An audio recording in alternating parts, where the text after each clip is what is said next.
Welcome to the latest ASI webinar.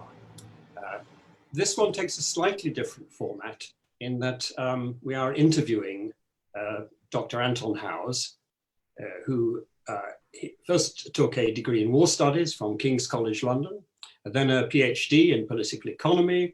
He has been a lecturer at King's College and was resident historian at the Royal Society for the Arts. Particularly relevant to tonight's discussion is that a couple of months ago, his first book was published, Arts and Minds, which is the history of the Royal Society for Arts. I'm Dr. Madsen Pirie. I'm president of the Adam Smith Institute. The format we're proposing tonight is that I should ask Dr. Howes questions for a period, and we'll discuss it between us, and then we'll open it up to questions from those watching. So if you're happy with that, Anton, I will begin. Yes, thanks very much for having me. Thanks very much for coming. The key question is this: if we are trying to replicate the Age of Invention, which is the title of tonight's webinar, it occurred in Britain in the 18th and 19th century. Shouldn't we start by asking why it happened in the first place? Is there an easy answer to why it happened in Britain? And I guess the answer to that is both yes, we should be looking at the history of it, and no, unfortunately, there aren't any particularly easy answers as to finding out why this acceleration of innovation happened. The first thing to really note here is that what happened in Britain in the 18th century, perhaps even a bit earlier than that, was truly extraordinary, right? You had always had invention happening beforehand. There had been some periods, often called efflorescences by historians, where, such as Renaissance Italy, think the Dutch Republic of the Golden Age in the 16th century. There had been periods where you had these kind of flourishings of growth, flourishings of innovation, but it never happened in such a sustained manner where you get invention after invention after invention, pushing out the frontier of economic growth further and further and further and further. So the Age of Invention in many ways has been this uptick in the rate of new inventions, the rate at which new technologies are being produced, and the rate at which economic growth can occur since about the 17th, 18th century in Britain. As to why it happened, that's kind of a difficult question. There are lots of theories. Anton, could I couple that with why did it happen, and why did it happen in Britain rather than anywhere else? Right, so there's two parts of that question, right? First of all, why did it happen when it happened? And secondly, why did it happen where it happened, which was in Britain? And I think the answer to that has a lot to do with the way in which innovation occurs, or the way rather in which innovation spreads. So a lot of my own work since my PhD has been about looking at the inventors themselves. What is it that the individual men and women who were doing the inventing were actually doing? What is it that drove them? What kind of skills did they have? Where did they get their funding from? Who did they know? How did they organize themselves, and so on? And my main finding from that is that the overwhelming majority of them seem to have known other inventors before becoming inventors themselves, which suggests that invention seems to spread from person to person. What I often call a mentality of improvement seems to have spread from person to person. In other words, it's not so much that there are particular people who are geniuses of any particular kind. It's not that they are necessarily great inventors of any kind, but the ordinary people, sometimes coming into contact with other people who happen to be inventors, who happen to be improving things, start to think for themselves, maybe I could do that too. Maybe I could marginally change things slightly for the better in whatever realm that I think possible. So this is what I call the mentality of improvement. It's seeing room for improvement and then actually doing something about it, right? So I think lots of people often get this mentality. They don't necessarily take it forward. So what makes Britain special when you think of it in those kinds of terms, I think, and a lot of my research has been about this, is that inventors themselves often developed institutions, creating organizations, lobbying for particular kinds of laws, getting to the ear of the right kinds of people who are in power. They lobbied for institutions and changed the institutional setting and the culture around invention, so that invention could spread more readily, so that invention could spread more virally, if you like, from person to person. Can I move on just briefly to the subject of your book, which Sure. is, of course, it's the Royal Society for the Encouragement of Arts, Manufactures and Commerce. So they took an interest in the economy at a very early stage. They were trying to encourage invention, innovation, improvement that would benefit the economy and make Britain prosper. As someone from the Adam Smith Institute, of course, I ask, were they protectionists? Were they trying to discourage imports by promoting the development of domestic alternatives? So the context for the Society of Arts, as it was then known, the Royal only came a bit later, was that there had been an institution which had promoted science since the 1660s, the Royal Society, the improvement of natural knowledge. Oh, that's various other alternative titles, but it's usually just known as the Royal Society. And by the 18th century, there had been a bit of rumbling saying, well, these scientists seem to be focusing just on theory, and they're not doing enough to really transform those theories into practice. So the context for the Society of Arts was a bunch of people, some of them inventors themselves. The main founder, William Shipley, was a sort of on the periphery of the Royal Society members, not a member himself, someone who liked collecting things, liked tinkering with things, an inventor in some ways himself. And what they wanted to do was to create an institution that would reward inventions, that would encourage applications of knowledge towards useful ends. To come to the mercantilism question, yes. Ultimately, the society to begin with was a heavily mercantilist organization. And the reason for that was that because it was organized as a direct democracy in its first 100 years, one person, one vote, and because it was based in London, and because it was 2 guineas to become a member, to put into the pot, which would then be used as a fund to promote inventions, given the prevailing attitudes at the time were heavily mercantilist, and given they wanted to do things that would benefit the British nation, as far as they were concerned, they were being patriotic by encouraging substitution of imports. Now, having said that, Adam Smith actually does become a member at one point.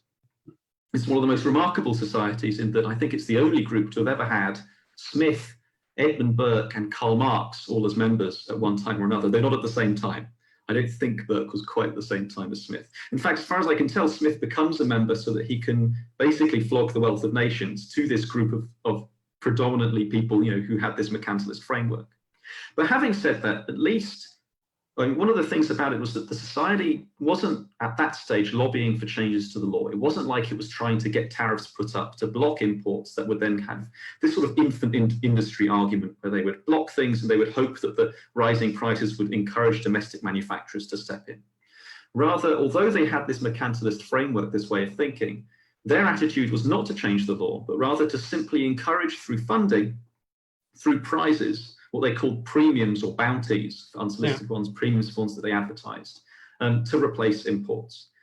So very often that took the form of replacing imports, although actually a lot of the other kinds of inventions that they tried to encourage were very different from that.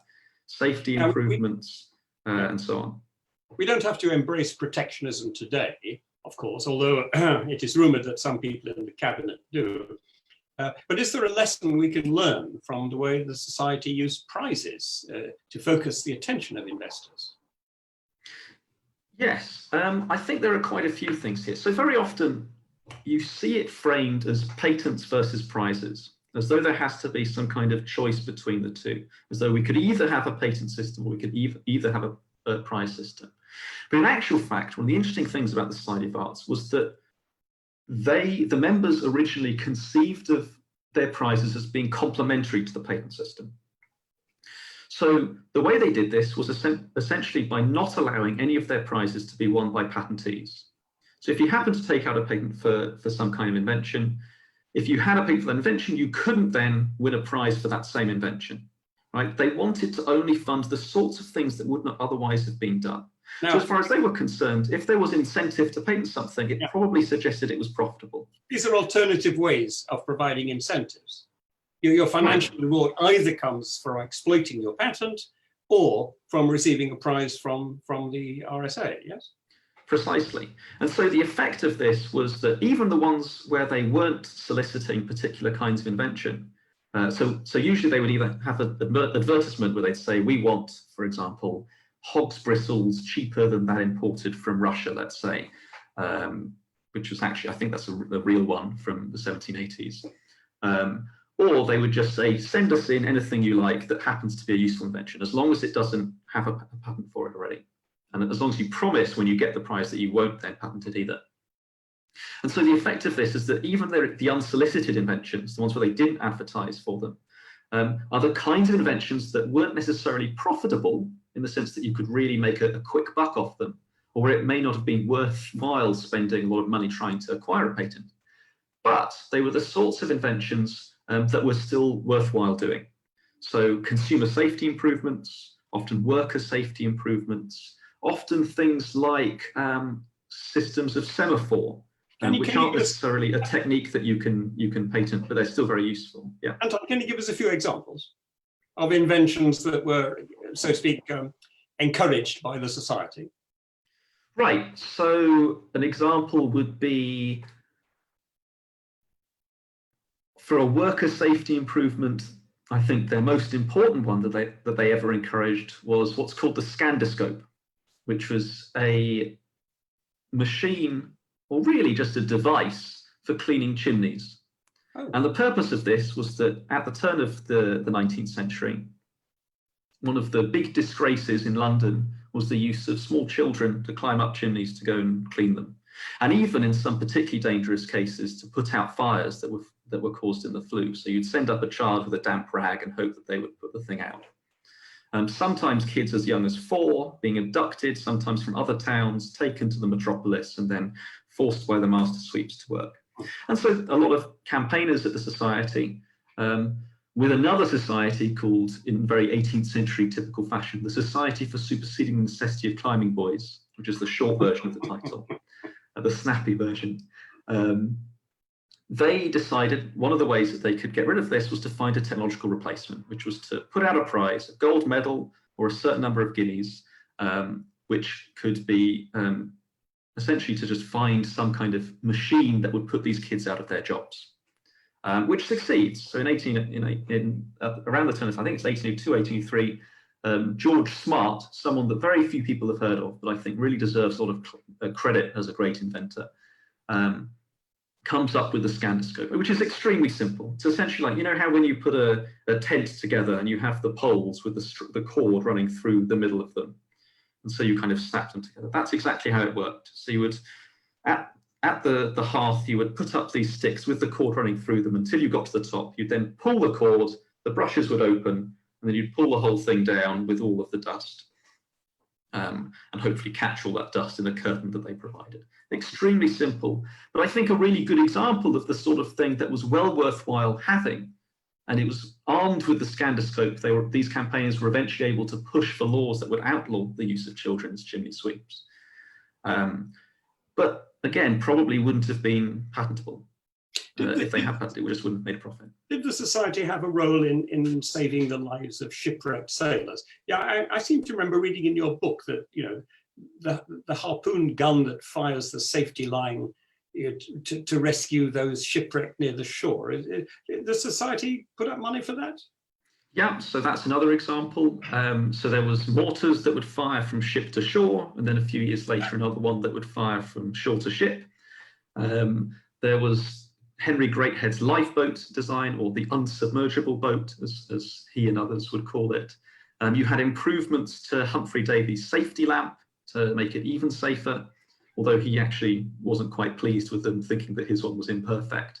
He actually labelled the society as the tradesmen from the Strand, because that's where they were based. You had, let's see, machines or the sort of ventilator hoods that would prevent people when they were grinding needles from all the dust getting into their eyes. You had safety improvements for example, like fire ladders, ways to stop carriages from overturning, ways to prevent steam boiler explosions. I mean, the list is almost endless because they awarded over 2,000 of these prizes in about 100 years. Seem to have been ones designed to promote what we might loosely call the public good. What sort of inventions might we now stimulate, you know, by offering prizes for the first people or teams to produce viable solutions to some of today's problems? Yeah, so I think, again, the lesson to learn here is what isn't necessarily that profitable right now, but might still be particularly useful. I don't think there's much point offering big prizes for things that people are going to do anyway, given the prevailing incentives. So a few years ago, when, for example, certain green technologies were in their infancy, it may have made a lot of sense to put up prizes for some environmental awards. Maybe today it's worth doing the sorts of things that are uncertain. For example, not just carbon capture technologies, but the sorts of technologies that will reduce the amount of carbon in the atmosphere.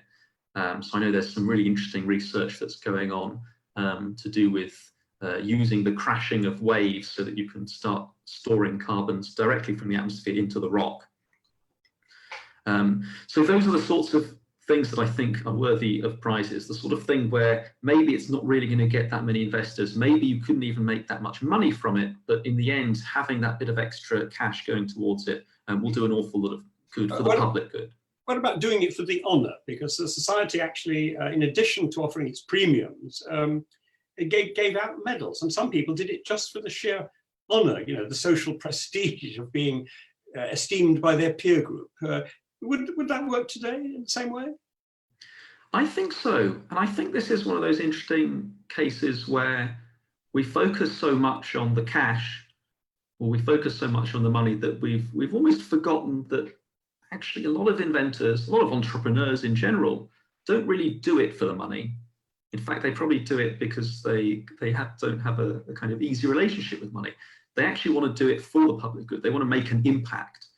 So having honours, I think, are a particularly useful way of doing this. So the society in its day, you know, because its president would often be someone who was a duke or an earl, or, you know, at one stage Prince Albert, it was an honour to receive something from those sorts of, you know, people in high places.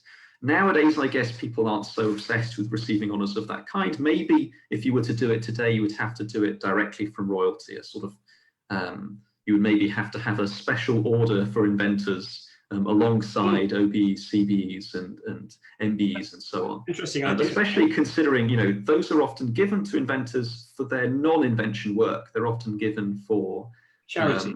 Their charity that's in addition to it. It'd be interesting to have a sort of, you know, we've got military honours and civil honours. What if we had inventive honours in addition to that? And actually, that's the sort of idea that maybe has these 18th century, 19th century roots, because, you know, a lot of the statues that we see all over the city today, I know that's kind of a topical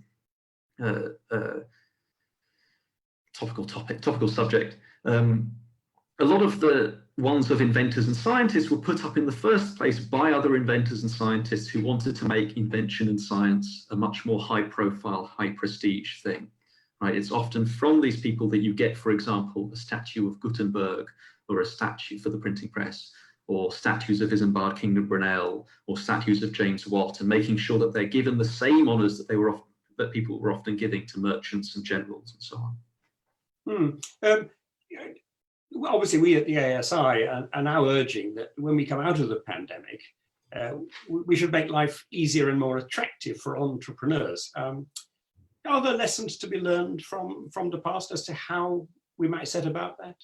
What sort of things work to attract entrepreneurs? We mentioned honours, obviously cash, prestige.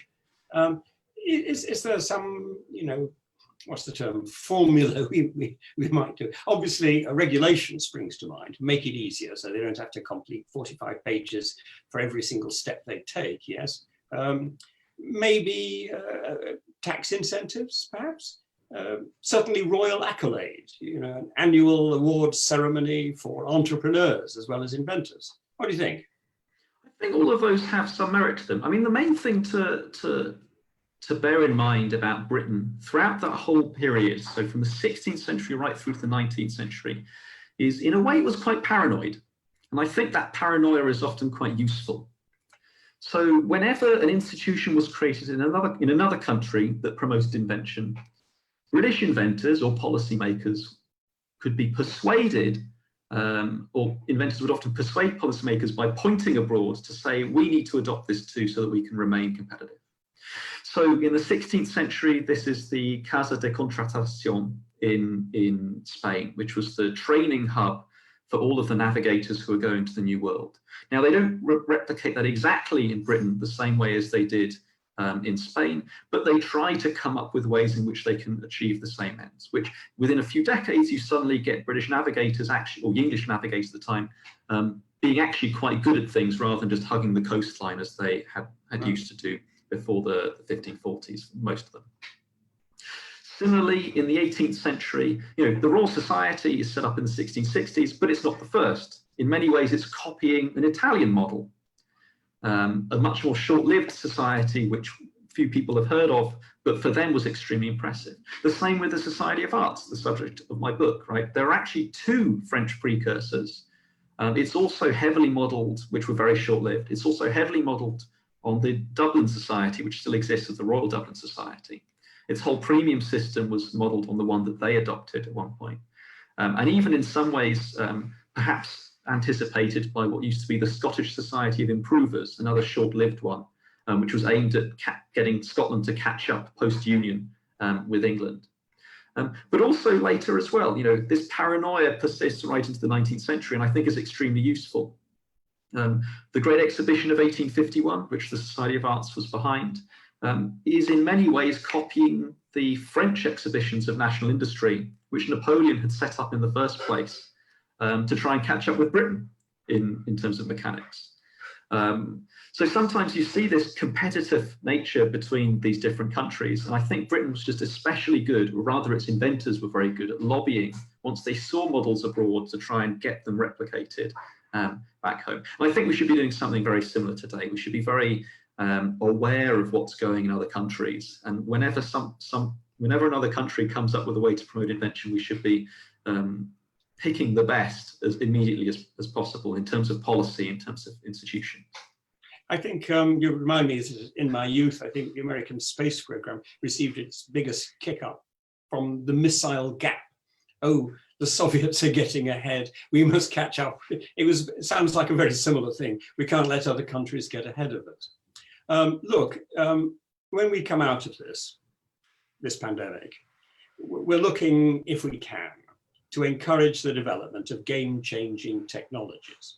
We don't go back to doing everything the same as we did before. We're to use the opportunity to accelerate the development of these game changes. I mean, I can think of things like cultured meats, for example. That could utterly transform agriculture and indeed the appearance of the landscape. Driverless electric cars could alter the way we move about and might even end traffic congestion. The same is true of drones, especially ones that could carry people. Artificial intelligence is obviously going to increase productivity. Gene modification, especially in medicine, is going to handle many of the diseases and disabilities. Can you see any other emerging technologies that could change the way we live and work and how we interact, and things that we might do to make it easier for these to develop and advance? I think you list a whole bunch of, I mean, you've pretty much taken all of the big ones right there. But actually, I mean, that's in a way that's good, because it allows me to talk about something that I think is also worthwhile thinking about, which is that it's one thing to look at these hot new topics, but really we should be focusing as much as possible on something that's, I guess, a bit less sexy, but in many ways probably more important.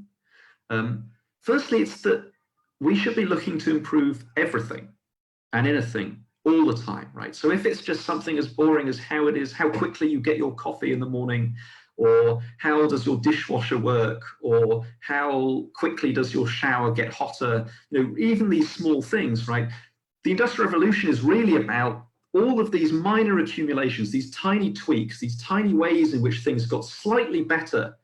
All of them accumulated, and they just add up so much over time. Right? Can I ask you a question about that? Because I think that many of those, I think you mentioned this, were actually not done, by brilliant, innovative minds thinking up new ideas. They were done by workmen on the job, realizing if we move that bit of wood over there, it'll make it work twice as fast.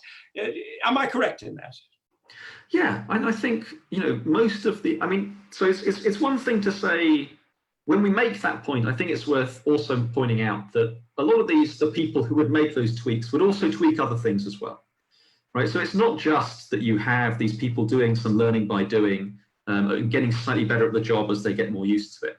Actually, the sorts of people who do tweak things are relatively rare. It's a good thing for us to have more of them. And once people get the improving bug, they actually then take it a lot further. What's, I think, so striking is actually how few people do improve things. We rely on a very, very small cadre of people. They're certainly not the really tiny group of great inventors, but we're certainly relying on, a few thousand people, a few tens of thousands of people who are pushing things forward all the time. And the more of those people we get, I think, the better.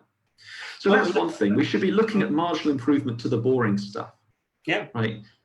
Especially services, given so much of the economy is based on it. Mm. But you see, a few thousand people, and yet they took over the culture of the country. They made it a culture of innovation and improvement. Does innovation depend on the prevailing culture, the attitudes of the people at the time? Or does it happen anyway because of ongoing historical trends and forces? How far is it dependent on, shall we say, what people think, what their attitude is? So I think it's heavily dependent on what people think, but it doesn't happen anyway.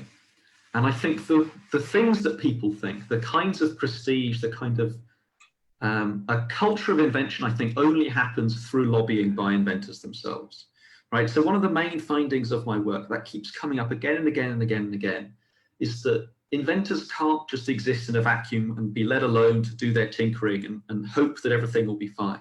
It's really very much always been up to them to make sure that once their things are invented, that they actually get it accepted. If that means lobbying, organizing politically, setting up organizations like the Royal Society or the Society of Arts, that's often some of the most important stuff that they do, right? William Shipley was an inventor, who was tweaking things to, if you went overboard, would you be able to find someone at sea, right? So there's a little kind of floating light that you could use. But that's not the stuff that we remember him for. The stuff that we remember him for is for setting up the Society of Arts, which has existed for 266 years. The institutions that they created really outlived them far longer than any of their own inventive efforts. And I think that's an extremely important point that we should be reminding people who are doing invention today all the time, which is that often we have to not only invent these institutions, but reinvent the existing ones. Right? The Society of Arts continues to change.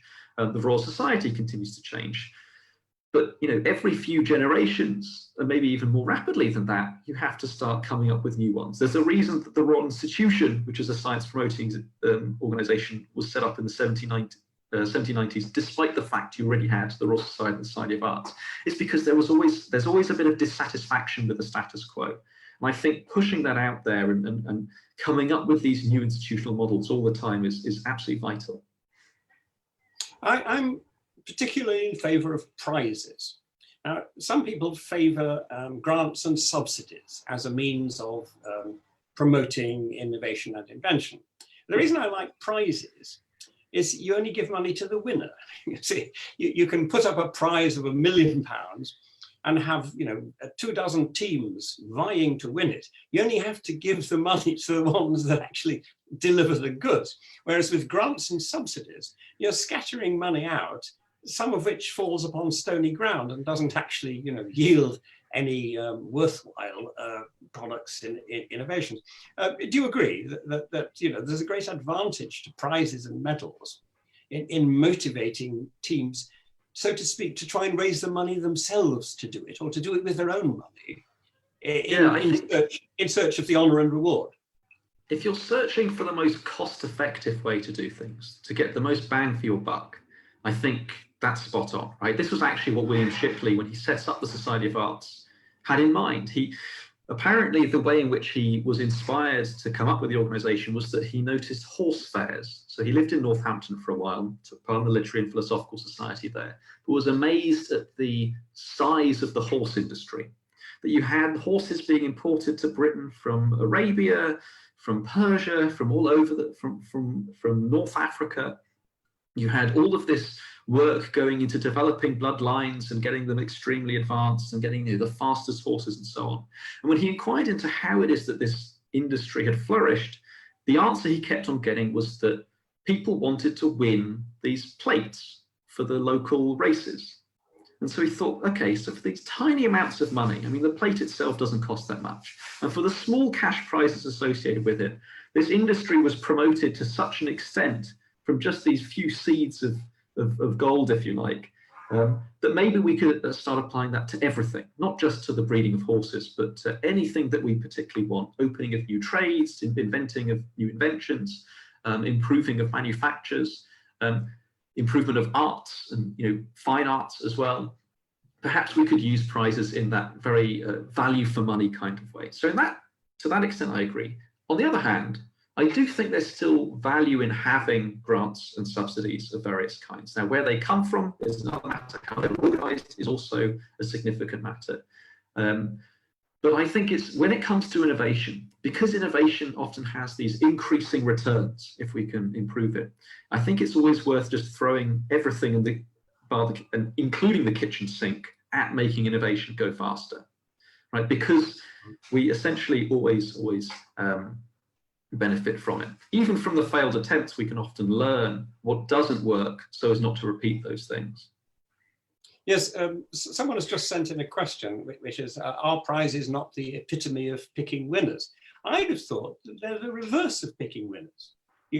Picking winners means you put the money into the thing that you think will deliver the goods and produce what you want. Whereas prizes, you say what you want to be done and leave it to people out there to try different methods and different techniques of doing it. In other words, it's result-driven rather than process-driven. Whereas it's ex post, not ex picking ante. winners is process-driven, you see, right? Am I correct in that? I think that's right. It's an ex post thing rather than ex ante. You're giving prizes for things often that have been done rather than trying to predict through your crystal ball what's going to be done in the future. Let's move on to some contentious territory, because I have a liking for technological solutions to problems rather than ones that require us to change our behavior. There's a very noisy lobby out there shouting we must all live more simply. I take the view that people will be much readier to live more cleverly than they will be to live more simply. I mean things like pollution-free transport rather than having us travel less. So looking at technological solutions to global warming. Are you happy with this type of thinking? Yes, I think on the whole, that is the way that we prefer to do things, right? We prefer to gain something or cut out some extraneous process so that we can maintain our current standard of living, rather than having to cut back and give up some of the luxuries that we've already had. Ultimately, I think, given the inability of governments and maybe even undesirability of them trying to do this, of governments trying to impose a lower standard of living on people, I think ultimately the market demand for the sorts of things that help us live the way we already do but more efficiently are going to be more cleanly and with less. And more cleanly, yes. I should stress that's essentially with innovation we can often have our cake and eat it, right? And I think that's where a lot of it's going to be. Do what we want to do without having to pick up the tab at the end. the tab in if we can keep out innovating the next problem caused by the last innovation, right? Yes. Now, in the history of innovation and invention, lobby groups have often tried to limit new things in order to protect existing jobs and the current businesses of the day. The most famous is probably the coaching companies, contriving lobbying to get a law passed that requires someone to walk in front of motor vehicles with a red flag at walking pace. This was, of course, it was all done for safety, but of course the real reason was to prevent competition with coaches. And I see this today in the way that taxi firms try to have laws passed limiting innovators like Uber, or hoteliers trying to stop Airbnb. Of course, it's all done for safety and customer protection, but we all know why it's really done. Are there examples you found in your research where this sort of thing was done in the past? And are there lessons to be learned in how to overcome these tendencies? Yes, so there are plenty of examples, right? This goes, the origin of the word saboteur comes from the sabot, or the wooden clogs I think it was of Flemish or Northern French weavers who would, when they weren't being paid enough, or if there was some other kind of competition from new machinery, would then use their clogs to break the machinery. I mean, you've seen it with the Luddites. You've seen, I mean, even much earlier than the Luddites, there are all sorts of machine breaking episodes when you have, often not necessarily that the machine's going to put people out of a job directly, but they recognize that it's going to outcompete them in some kind of way.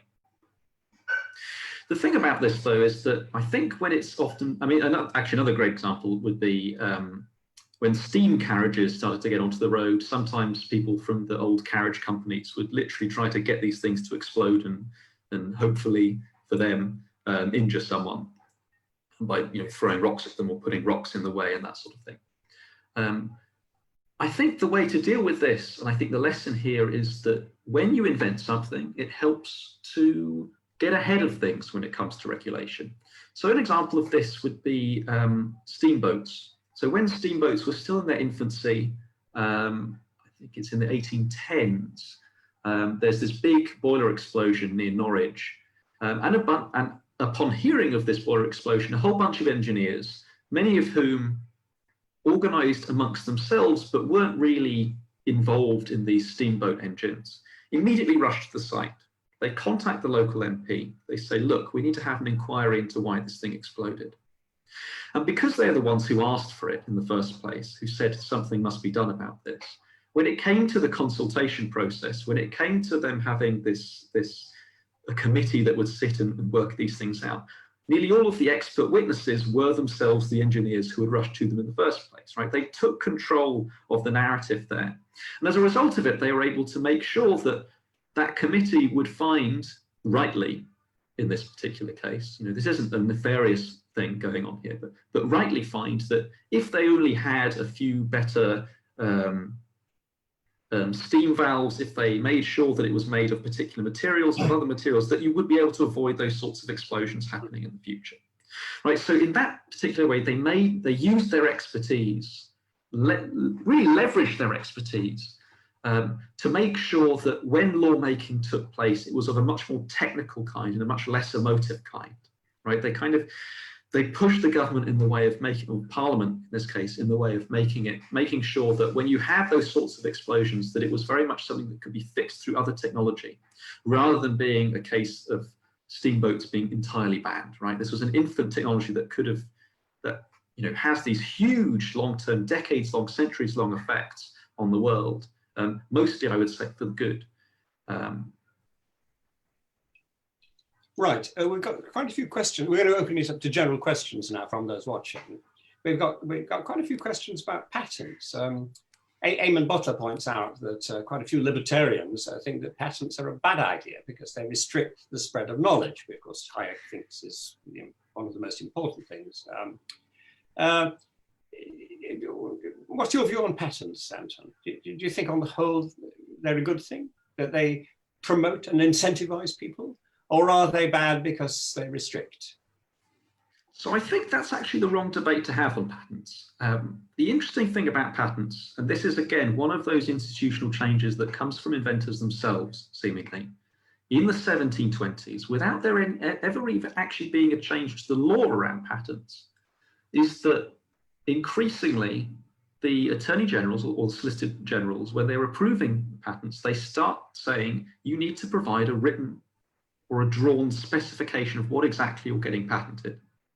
And that's where the value of patents actually starts to become more and more obvious to inventors and to society at large by the 1780s and the 1790s, when those specifications start being printed in magazines, in journals, where printing had become cheap enough that these things could be disseminated more widely. So the value of patents is, when we think of patents, we should be thinking of secrecy versus patents. Now, secrets are hard to keep. But on the other hand, sometimes you can get a secret out there much more readily so that people can start improving on things because they've got the details of that process, because it's published. Now, where some people nowadays, I think, complain about patents is they say, well, nowadays these specifications, as they're called, they're so covered in legalese, they're so obscure, they're worded by lawyers rather than by engineers, that they're almost impossible for people to look at and then develop that technology further. So the ideal patent system we want is one where you have this temporary monopoly, but it's as short as possible, right? Nowadays, it's usually 20 years around the world. Interestingly, for most of the Industrial Revolution, it was only 14 years, which I think has a lot of merit.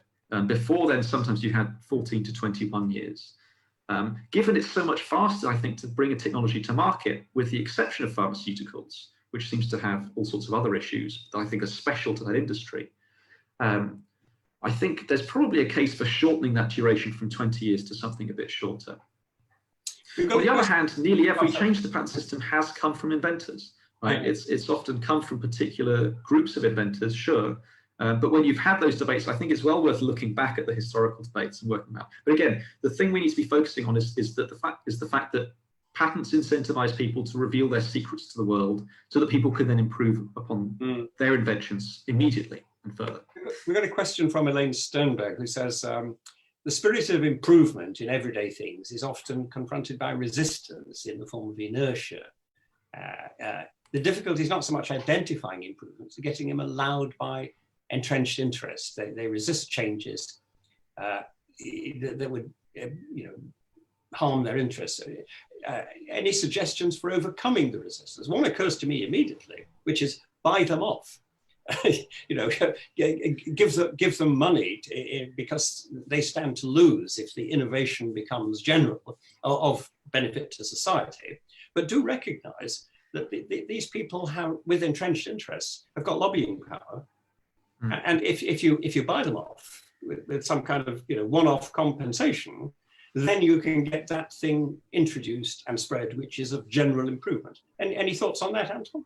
Yeah, I think that's generally a pretty good approach, right? I mean, the thing to recognize is it's not just that they're the existing industry and so they have these lobbying interests, but also that they're probably going to feel a bit aggrieved, right? If you've made a lot of investment over the course of your life or the course of your career into a particular technology, and then that technology is supplanted by something else, you're going to be pretty pissed off, right? This is a waste of, I mean, sure, maybe there's a sunk cost fallacy there, but even so, you're going to be pretty angry at the fact that all of your investment, capital and in human capital as well, in education and time has been wasted. Anton, the hand loom weavers, they were the skilled artisans of their trade. And, within a matter of a very few years, all of their life's acquisition of those skills and their practices became worthless. So I think a one-off payment often works very well there, because the effect of the technology is potentially infinite, right? Especially if it can be improved and you can have new technologies that are improving upon it further and further and further and further, right? So if we're, in terms of the time trade-off, I think it's a no-brainer there. A one-off payment is almost always better. And actually the British state used to do it all the time. Actually a very, one example is that slavery was finally abolished in the rest of the empire. This is after the abolition of the slave trade. And it's not pretty, but the way they actually did it by getting around all of the entrenched commercial interests was to literally pay off the slave owners. Yes, it was.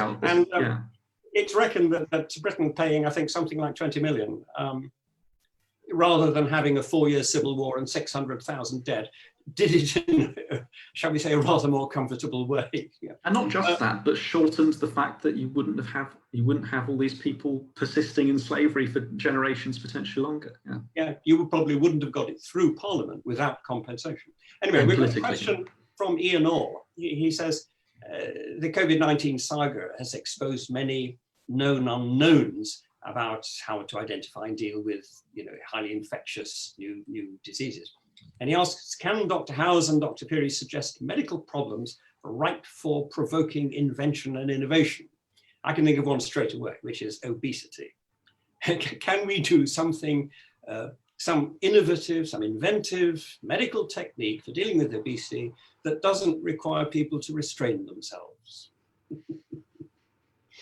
Any ideas, Anton? Any particular medical problems ripe for invention and innovation that we might give prizes for or make as a target?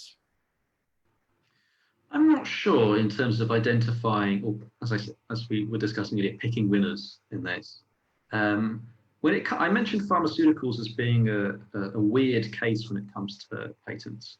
My understanding here is that the reason patent terms get pushed longer and longer all the time, and the reason they're at 20 years and probably not shorter than that, is in many ways because if you're a pharmaceutical company, when you take out your patent, there's then potentially years-long wait 12 years until, to try and get that thing to market.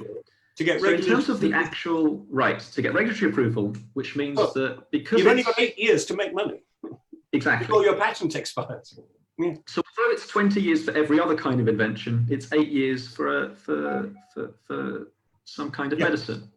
And I think that's something that needs to be solved. In fact, I mean, actually, the whole point of the specification was that it was invented in the 1710s, 1720s, for the precise reason that certain inventors didn't want to reveal what their invention was until after they'd had the patent granted.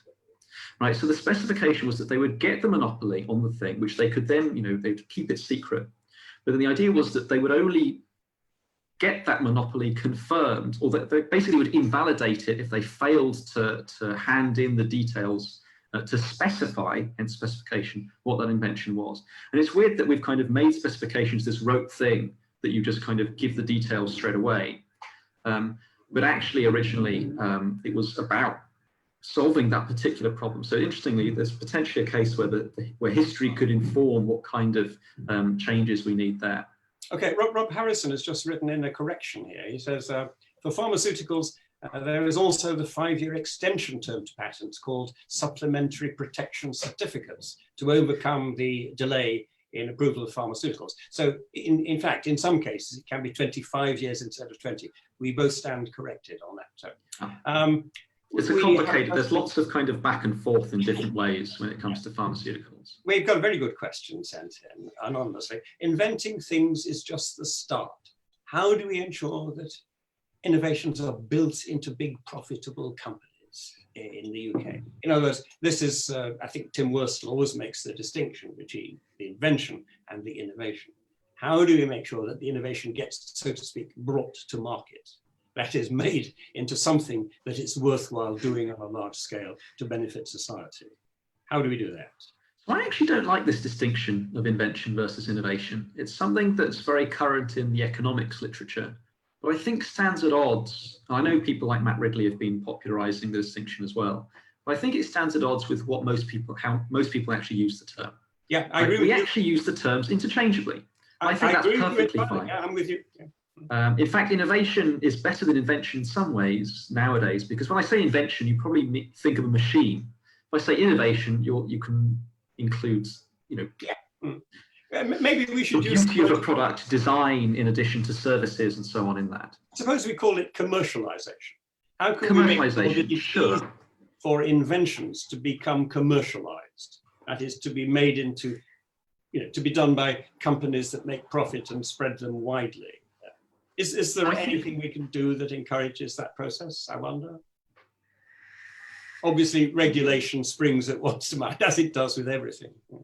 Regulation, I mean, the patent system in many ways is designed around this issue.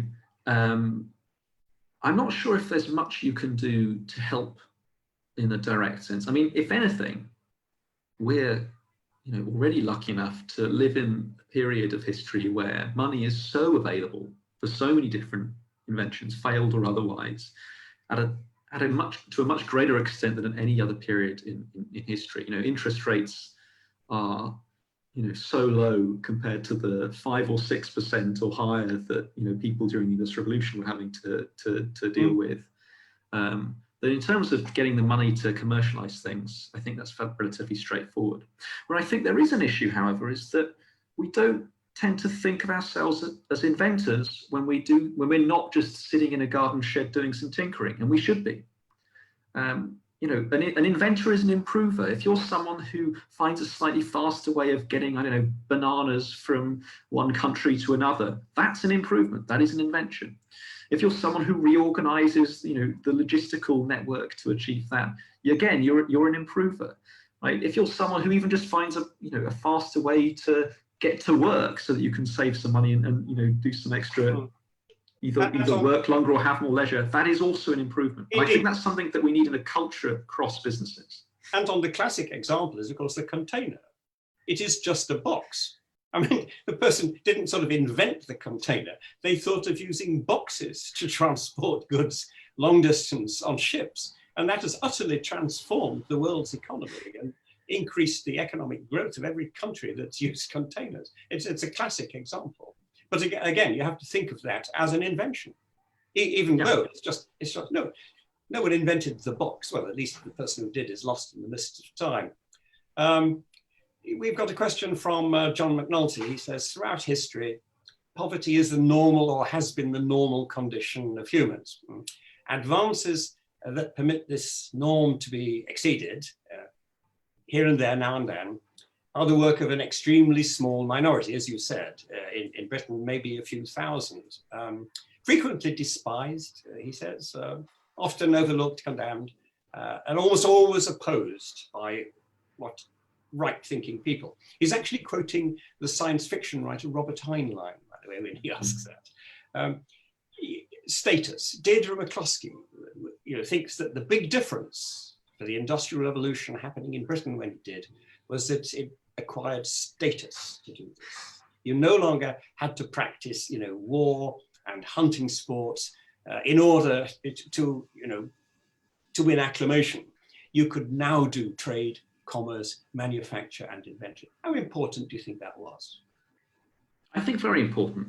But where I differ from McCloskey there is that I think a lot of that change in status comes from the inventors themselves, right? The thing that I've noticed again and again, I think this is, so where I think things really start is actually much earlier than a lot of other historians and economic historians. I think things really start to change in the mid-16th century. And in the first 100 years that you get from the mid-16th century right up to the founding of the Royal Society, right? It's quite something, if you think about it, that the Royal Society is founded at all in England on the periphery of Europe. So we need to be explaining how it is that group emerged in the first place. And I think the reason for that is inventors have always been around. But in England in the 1540s, things were pretty terrible, right? You have inflation. You have the fact that there's an overwhelmingly agricultural economy. There's very minimal urbanization. This is very much a peripheral region in Europe. You have all sorts of wars. It's diplomatically isolated. There are so many problems going on with the country as a whole, what I like to call the English crisis, or crises even. Commercially, there's famines, there's everything you can think of seems to happen at pretty much the same time, insurrection as well. That it provides an opportunity for all of the inventors to get their way to the ears of power and to start adopting the sorts of institutions, the sorts of changes, bit by bit by bit, that can make sure that the kinds of inventions that they're promoting are the ones that are accepted. And I'm not saying here, and I think this is implicit in other of the questions that you asked, I'm not saying here that necessity is the mother of invention. I actually don't think that's the case usually. I think, the usual response to necessity is that we go hungry. But if you have a certain group of inventors already there who can step forward and start presenting themselves and presenting their solutions as being solutions to all of these other wider societal problems, all these other crises, that's when I think they really essentially, rather than necessity is the mother of invention, the mantra here is never let a crisis go to waste. That's what inventors, I think, in Britain over hundreds of years did again and again and again and again. And in many cases, even manufactured crises to try and get these things through. Well, a lot of people are trying to use this crisis for ends that neither you nor myself would approve of. But let's move on before we finish to the subject of education. Someone has said, how do we make educational institutions structured to be flexible, to accommodate disruptive thinking, the kind of thinking that's needed for invention and innovation? Are there things we could do at schools and universities to foster a spirit of invention and innovation among young people? I think there are. And I think the main lesson here from my own research is that improvement spreads from person to person. But when it spreads, it usually spreads through face-to-face interaction. And maybe Zoom-to-Zoom interaction nowadays. I don't know if we're going to have to be stuck with that.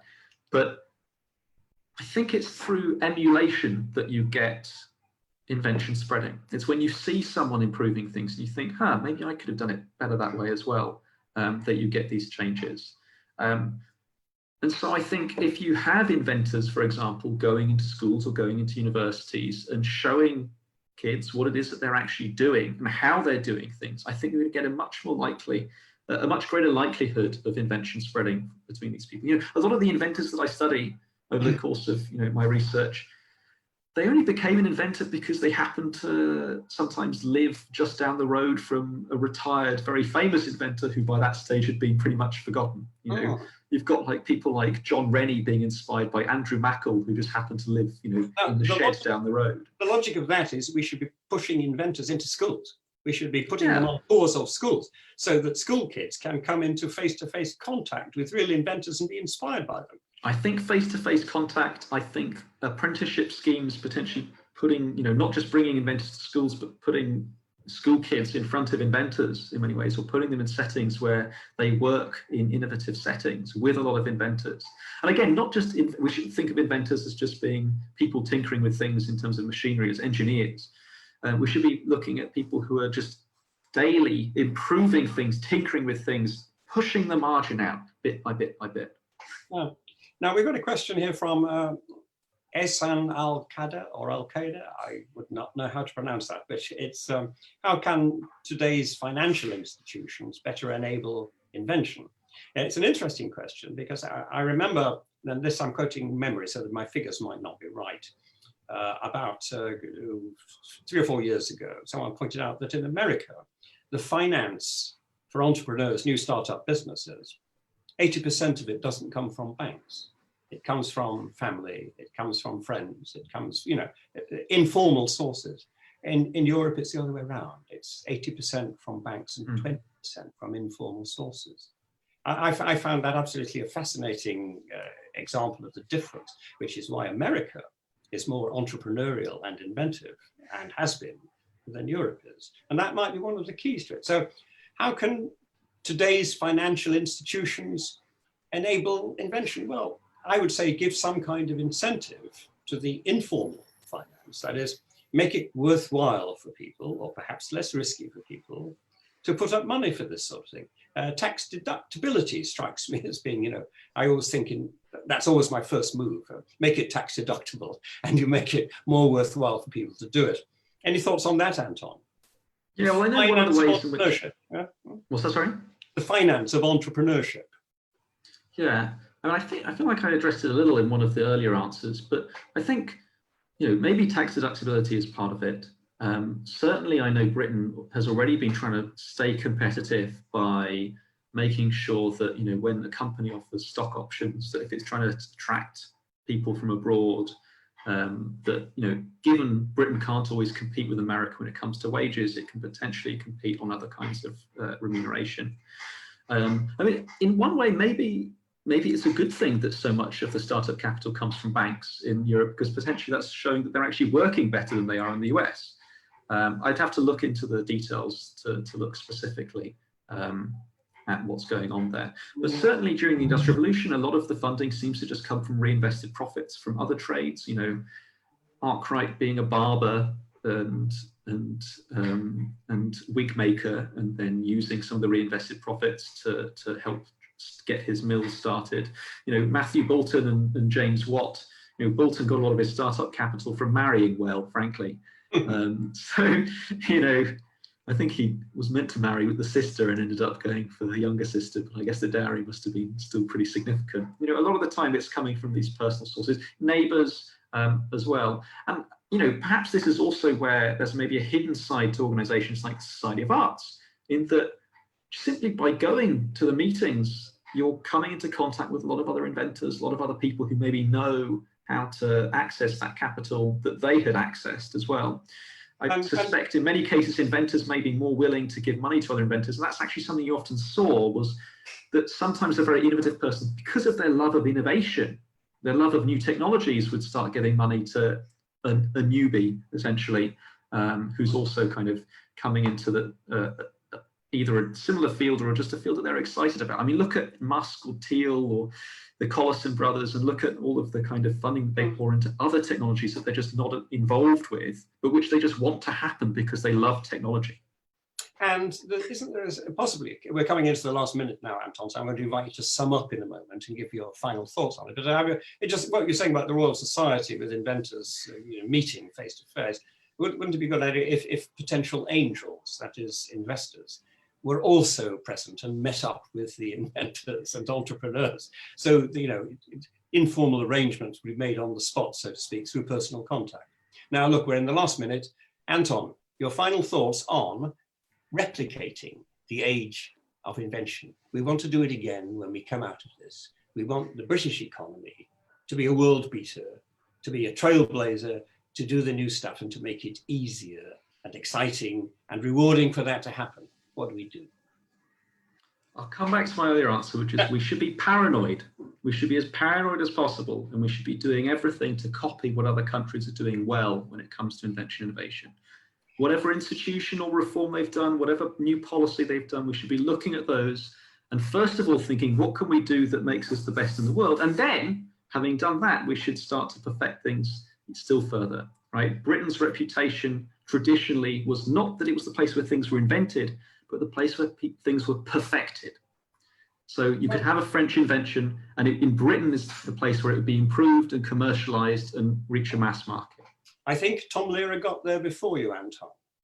Plagiarize, and let no one else's work evagorize. And on that note, I'd like to thank you very much for your contribution. This has been very valuable. We've enjoyed it hugely. Thank you, everybody, and thank you for those who've tuned in to watch us.